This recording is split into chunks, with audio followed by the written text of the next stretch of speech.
दोस्तों, आप सबको मेरी प्यार भरी नमस्कार। आज मैं बाबा नानक जी की एक वाणी लेके आया हूं, जिसका हम अर्थ समझेंगे और जानेंगे कि बाबा नानक ने हमें क्या संदेश दिया। क्योंकि जैसा आप सब जानते हो कि हर संत हमें एक ही संदेश देता है, लेकिन हम मन के दायरे में रहते हैं, इसलिए हम समझते हैं कि अलग अलग संतों के अलग अलग पंथ हैं। जैसे सिख बाबा नानक को फॉलो कर रहे हैं, रविदासीय जो हैं वो रविदास जी को फॉलो कर रहे हैं, और भी जो पंथ हैं वो किसी और गुरु को फॉलो कर रहे हैं, और अलग अलग पंथों में अलग अलग समूहों में हम बट गए हैं केवल मन के कारण। हमारा मन एक नहीं हो पा रहा है, क्योंकि हम सब बड़ा करने में लगे हैं कि मेरा गुरु बड़ा, कि तेरा गुरु बड़ा, कि उसका गुरु बड़ा। जबकि गुरु जो स्वरूप होता है वो आत्म स्वरूप होता है, वो देह स्वरूप नहीं होता है। जो गुरु आत्म स्वरूप है उसमें आप कैसे जजमेंट करोगे कि कौन बड़ा कौन छोटा।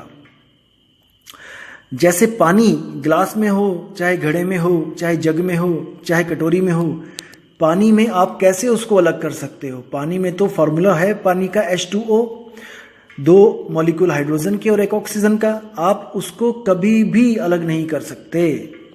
आप किसी भी बर्तन में देखोगे आपको वही H2O हाइड्रोजन ऑक्सीजन के मॉलिक्यूल बॉन्ड में मिलेंगे। तो आपने मन के आधार पर सबको अलग अलग कर लिया है कि ये थोड़ा बड़ा है, ये थोड़ा छोटा है। हाँ, लेकिन मैं ये बात जरूर करूंगा कि गुरु और शिष्य का ये तो भेद हमेशा ही रहेगा, क्योंकि गुरु कभी शिष्य नहीं बन सकता, शिष्य कभी गुरु नहीं बन सकता। लेकिन एक समय ऐसा आता है जब शिष्य भी गुरु बन जाता है। जैसे वाणी में आता है कि आपे गुरु आपे चेला, यानी कि वो स्वयं ही गुरु था और स्वयं ही वो चेला बन गया। मतलब कि जब हम आत्म स्वरूप से देखेंगे तो आपे गुरु आपे चेला उस आत्मा के लिए बोला जा रहा है कि वो आत्मदेव आपे गुरु, यानी कि वो गुरु में भी आत्मदेव बोल रहा है और आपे चेला चेले में भी आत्मदेव बोल रहा है। आत्मा ही आत्मा का गुरु और आत्मा ही आत्मा का चेला हुआ पड़ा है। तो इस वाणी को इसलिए बोला जाता है कि आपे गुरु आपे चेला। तो दोस्तों, आज हम गुरु ग्रंथ साहब के जो प्रश्न नंबर 1153 पे जो वाणी है बाबा नानक जी की, उस पर हम आज विचार करेंगे कि बाबा नानक ने हमें क्या संदेश दिया, कहाँ पे परमात्मा ढूंढने का संदेश दिया। आपको बता दूं मैं कि आजकल कई स्वयंभू आत्मज्ञानी ये सिद्ध करने की कोशिश करते हैं कि कबीर जी, नानक जी और ये जितने भी संत हुए हैं इनको परम ज्ञान नहीं था। ये भी कहीं भटक रहे हैं, किसी सतलोक, कोई सचखंड, पता नहीं कौन कौन से लोक और कौन कौन से नाम इन्होंने बना लिए हैं आजकल। तो ये समझते हैं कि जो आत्मज्ञान इनके पास है वो किसी और के पास, किसी संत के पास है ही नहीं। तो देखिए बाबा नानक की जो वाणी है इसकी पहली लाइन क्या बोलती है, आत्म मही राम, राम मही आत्म, चीनस गुरु बिचारा। अब देखिए क्या बोल रही है वाणी कि आत्म मही राम, कि मेरी आत्मा में ही राम यानी परमात्मा बसा हुआ है। कि अगर कुछ पूजने योग्य है इस दुनिया में तो वो आत्मा ही है, क्योंकि आत्मा में ही मेरा राम बसा हुआ है। आत्म ही राम, राम ही आत्म, और मेरे राम में मेरी आत्मा बसी हुई है। बहुत गुप्त भेद है दोस्तों ये। जैसे आपने सुना होगा, बूंद समाना समुद्र में जानत है सब कोई, और समुद्र समाना बूंद में बूझे बिरला कोई। सेम वाणी यहां पर बाबा नानक के द्वारा बोली जा रही है। राम यानी समुद्र, आत्म यानी कि बूंद। आत्म मही राम, राम मही आत्म, चीनस गुरु बिचारा। कि मैंने अपनी आत्मा में ही राम को पा लिया है। और कैसे पाया, चीनस गुरु बिचारा। अपने गुरु के जो विचार हैं, अपने गुरु का जो ज्ञान है, अपने गुरु का जो विवेक है, उसके द्वारा मैंने अपनी आत्मा में जो राम बसता है उसको छीन लिया। कितना स्पष्ट है, कहां पर है यहां पे कि वो किसी लोक की बात कर रहे हैं। उन्होंने स्पष्ट बोला है कि आत्म मही राम, राम मही आत्म। बात ही खत्म कर दी है। तो सोच समझ के बोला करो। जो भी कोई इन संतों के खिलाफ बोलता है, प्लीज सोच समझ के, वाणियों पर विचार करके, विवेक लगा के तब अपने इस मुख से कुछ निकाला करो। अब आगे देखिए कितनी सुंदर पंक्ति लिखी है। अमृत बाणी शब्द पछाणी, दुख काटे हौ मारा। देखिए कितना सुंदर शब्द है कि अमृत बाणी। अमृत बाणी का मतलब वो है जिसको सुनकर मैं अमर हो गया। अब ऐसी कौन सी बाणी है जिसको सुनकर आप अमर हो जाओगे? क्या वो बाणी है जो गुरुद्वारों में चल रही है, या फिर कोई मंदिरों में चल रही है, या किसी नमाज में चल रही है? नहीं, क्योंकि ये जितने भी मंदिर मस्जिद गुरुद्वारों में चल रही है, ये 52 अक्षरों वाली बाणी है, ये बोलने वाली बाणी है, लिखने वाली बाणी है, पढ़ने वाली बाणी है। इसको पढ़ के आप अमर नहीं हो सकते। जिस बाणी की बाबा नानक बात कर रहे हैं वो अमृत वाणी है, वो स्वयंभू है, वो स्वयं से प्रकट होती है, वो स्वयं से ही अस्तित्व में है। उसको कोई लिख या उसको कोई मिटा नहीं सकता। समझो इस बात को। अमृत बाणी शब्द पछाणी, यानी कि मैंने उस वाणी को अनुभव किया जिसके द्वारा मैं अमर हो गया। कैसे अनुभव किया? शब्द पछाणी, गुरु के शब्द को जब मैंने परखा और उसका मैंने जब सिमरण किया, तब मैंने उस अमृत वाणी को अनुभव किया, जो वाणी जुग जुगांतर से बजती आ रही है। एक पल के लिए भी वो रुकी नहीं है। जो आदि सच है, जुगाद सच है भी सच और नानक होसी भी सच है।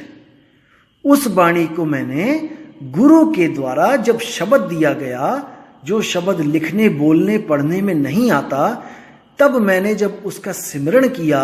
सिमरण का मतलब ये नहीं कि मैंने उसको जपा। सिमरण का मतलब क्या होता है? सिमरण अक्षर आया है संस्कृत भाषा से, जिसको हम कहते हैं स्मरण। स्मरण ही सिमरण बन के आया पंजाबी भाषा में। स्मरण का मतलब होता है किसी को याद करना, ना कि किसी का नाम जपना। जैसे हम कहते हैं कि अपने अपने गुरु को स्मरण करो। जब हम कहते हैं गुरु को स्मरण करो, तो हम गुरु की मूर्त को ध्याते हैं। ध्याना यानी कि ध्यान करना, सिमरण करना, स्मरण करना, याद करना। लेकिन कई संतों ने सिमरण को क्या बना दिया? मंत्र बना दिया कि किसी मंत्र का सिमरण करना है। सिमरण यानी जपना है उसको। बिल्कुल नहीं। श्वासों की माला पे सिमरू में पी का नाम, यानी कि मैं हर श्वास में उसको याद करूं। लेकिन अनाड़ी संतों ने श्वासों की माला पे जपवा दिया। नहीं, बाबा नानक कहते राम राम करता जग फिरे, राम ना पाया जाए। यानी जितना भी राम राम कर लो, कितना भी राम राम कर लो, वो राम ऐसे नहीं मिलेगा। बिल्कुल नहीं मिलेगा जब तक आपको कोई आत्मज्ञानी गुरु नहीं मिला। राम राम करके आप भटकोगे ही। आज देख लो दुनिया भटक रही है, कौन कौन से तीर्थ स्थानों पे जाती है जयकारे लगाते हुए, लेकिन उनको ये नहीं पता कि जिसको तुम ढूंढना चाहते हो, जिसको तुम पाना चाहते हो, वो तुम्हारे पास ही है। वो कहीं पहाड़ों पे नहीं है पड़ा हुआ जो तुम वहां पे ढूंढने जाते हो। तो साहिब क्या बोल रहे हैं? जल में मीन प्यासी, मुह देखत आवे हासी, आत्म ज्ञान बिना नर भटके, कभी मथुरा कभी काशी। साहिब कह रहे हैं हंसी आती है जब समुद्र में मछली पानी को ही ढूंढने के लिए इधर से उधर भटकती है। 24 घंटे पानी में रहती है, लेकिन फिर भी एक घूंट पानी नहीं पी सकती, क्योंकि जितनी बार भी वो पानी पीने के लिए अपना मुंह खोलती है, तो उसके गलफड़े जो गिल्स होते हैं उसमें से पानी बाहर निकल आता है। जितनी बार भी वो मुंह खोलती है, पानी पेट में जाने की बजाय गलफड़ों में से बाहर आ जाता है। तो पूरा दिन यही प्रोसेस चलता रहता है, और उसको जब प्यास लगती है तो वो पानी की एक घूंट भी नहीं पी पाती है। फिर क्या होता है? फिर वो तरसती है, तड़पती है और पानी के लिए भटकने लग जाती है। अब भटक भी पानी में ही रही है और ढूंढ भी पानी ही रही है और रहती भी पानी में ही है। कितनी दुविधा है।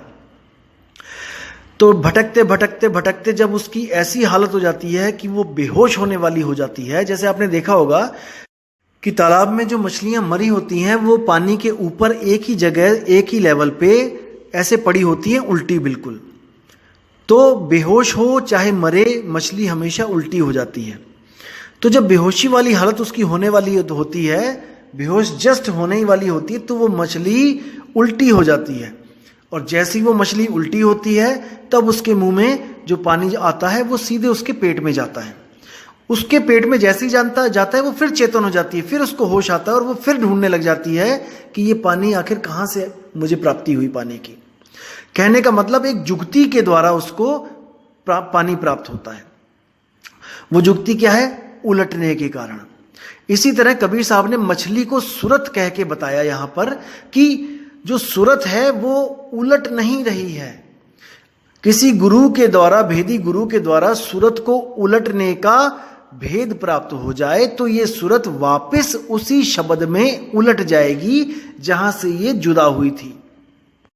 इसलिए साहिब बाणी में बोलते हैं, उलट समानी आप में प्रगटी ज्योति अनंत, और साहिब सेवक एक संग खेलें सदा वसंत। मतलब कि अगर आपने ऐसा गुरु धारण कर लिया जो आपकी सूरत को उलट दे तो समझ लो कि आप इस दुनिया से हमेशा के लिए मुक्त हो गए। जैसे आप अपने घर को छोड़कर किसी मेले की तरफ जाते हो तो आपका मुंह मेले की तरफ होता है और पीठ घर की तरफ होती है। अब आपको मेला इतना अच्छा लगा, इतना सुंदर लगा कि आप अपने घर की तरफ मुंह नहीं कर रहे हो। अब आपको एक ऐसा गुरु चाहिए जो आपके मुंह को आपके घर की तरफ मोड़ दे और आपको कहे कि भाई तू सीधा चला जा। और जब आप सीधे वहां से जाओगे अपने घर की तरफ मुंह करके तो आपको वहां पर आगे घर मिलेगा और आप हमेशा के लिए उस मेले से आपको छुटकारा मिल जाएगा। मेला क्या है? ये दुनिया।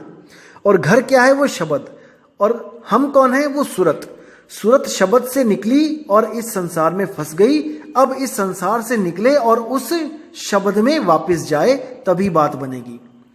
तो साहिब कहते हैं, सूरत फंसी संसार में तासे परिग्यो दूर, और सूरत बांध स्थिर करो आठों पहर हुजूर। उस शब्द में हमने स्थिर करना है, वो शब्द हमें वापस अपने पास खींच लेगा।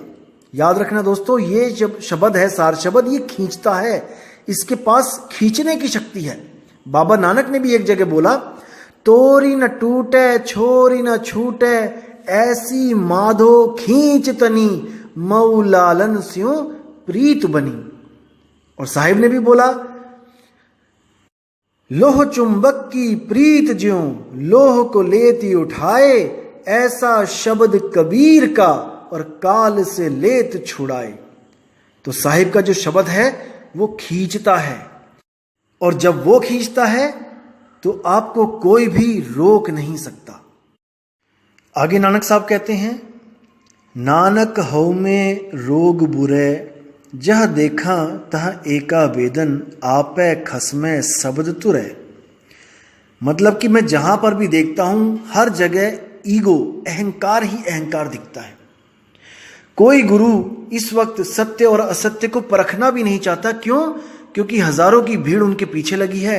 अगर आज वो परख कर अपने रास्ते को सही करेंगे तो उनको लोक लाज आती है कि लोग कहेंगे कि गुरुजी आज तक आपको सत्य और असत्य का ही पता नहीं था, इतने चेले बना लिए, अभी तक आपने परख ही नहीं करी थी कि रास्ता सही है कि गलत है। तो इसलिए वो लोग इस लोक लाज के मारे खुद तो 84 में जाएंगे और आप लोग को भी 84 में लेके चले जाएंगे। इसलिए नानक जी कह रहे हैं कि हर जगह जहां देखता हूं वहां पे हौमे का रोग लगा है, अहंकार का रोग लगा है। जहां देखा तहां एका बेदन, जहां भी देख रहा हूं मैं एक ही दर्द है, सबको एक ही बीमारी लगी हुई है। आपे बख्शे शब्द तुर है, यानी वो परमपिता परमात्मा स्वयं आकर बख्शता है अपना शब्द, जिसको शब्द तुरै बोला है। यानी कि वो शब्द जो धुर से ही है, जो शुरू से ही है, जो कभी खत्म नहीं होता, बस वही शब्द को ढूंढना हमारी जिंदगी का मकसद है। अगर हमें इंसान जन्म मिला है केवल इसलिए कि उस शब्द को प्राप्त करना है। वरना ये मकान, दुकान, ये घर, ये बार, ये संपत्ति सारी उम्र इकट्ठी कर लेना, एक क्षण में आपको इससे अलग कर दिया जाएगा, जैसे दूध में से मक्खी निकाली जाती है। इतना कुछ आपके पास आपने जोड़ा है, एक पल में वो सब पराया हो जाएगा। क्योंकि आपको जिस काम के लिए जन्म मिला था, आपने उसके अलावा सब काम कर डाले हैं, केवल वही शब्द ढूंढना बाकी रह गया है। तो दोस्तों, इससे पहले कि ये प्राण पखेरु हमारे शरीर का साथ छोड़ें, उससे पहले अपनी सूरत को सही ठिकाना ढूंढने में पूरी जान लगा दो, पूरी कोशिश करो, पूरा विवेक लगा दो कि ऐसी जगह मिल जाए जहां पे हमारी सुरती टिक जाए, जहां से वापस बिलगे नहीं, ऐसी स्थिति हो जाए। तब समझ जाना दोस्तों कि आपको मुक्त होने से कोई रोक नहीं सकता। आपको जीते जी मुक्ति मिल जाएगी। मर के मुक्ति की बातें ये सब झूठी हैं। आपको जीते जी अनुभव होगा कि आपकी सुरती सच में मुक्त हो चुकी है। अब केवल आपको शरीर त्यागने का इंतजार है। मुक्ति आपके पास है, अब केवल इंतजार है शरीर त्यागने का। तो साहिब कहते हैं, जिस मरने से जग डरे मेरे मन आनंद, मरकर ही तो पाइए पूर्ण परमानंद। यानी कि आप जीते जी उस मुक्ति को पा जाओगे, लेकिन आप फिर भी इस शरीर में कार्य करने के लिए उस सुरती को वापस भेजोगे, क्योंकि दुनियादारी के काम करने हैं तो बिना सुरती के तो होंगे नहीं। लेकिन जैसे ही ये शरीर छूटेगा, आप पूर्ण मोक्ष को प्राप्त हो जाओगे। अब सुरती को कहीं आना और जाना नहीं पड़ेगा। तो उम्मीद करता हूं दोस्तों, इस वाणी से आपको बहुत लाभ मिला होगा, आपको एक दिशा मिली होगी, एक मार्गदर्शन हुआ होगा आपका कि आखिर हमने करना क्या है, हमने कहां पर परमात्मा को ढूंढना है। तो फिर बोल रहा हूं मैं, आत्म माही राम, राम मही आत्म। इसके अलावा आपको कहीं भी ढूंढने की कोई जरूरत नहीं। संतों पे भरोसा रखो कि संत आपकी भलाई के लिए ही वाणियां लिख के गए हैं। तो दोस्तों, विराम लगाऊंगा और उम्मीद करूंगा कि आपको ये ऑडियो पसंद भी आया होगा और आप अपने चाहने वालों को ये ऑडियो शेयर भी कर सकते हैं, ताकि किसी का कल्याण हो सके, कोई खोजी आत्मा को सही रास्ता मिल सके। तो अब आप लोग से विदा चाहूंगा दोस्तों। आपका दिन बहुत बहुत मंगलमय हो और आप अपने सारे कार्यों को सफल करें। जय गुरु वैराग साहिब, जय गुरु मदन साहिब, जय जय सतगुरु सत्य कबीर साहिब की जय हो। साहिब बंदी।